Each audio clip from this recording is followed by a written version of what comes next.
When love finds you, everything makes sense. Ito ang pahayag ng aktres na si Jerine Gutierrez nang tanungin siya ng Tatler Magazine para sa kanilang episode ngayong buwan ng Mayo.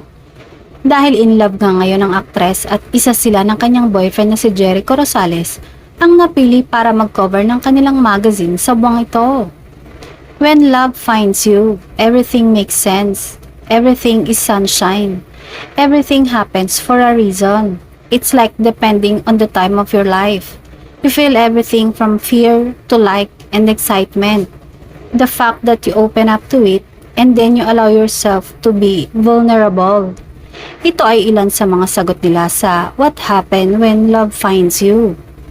Nakakakilig ang mga sagot ng magjowa at kitang-kita mong napakasaya nila sa kung anong relasyon meron sila at patuloy na magiging masaya.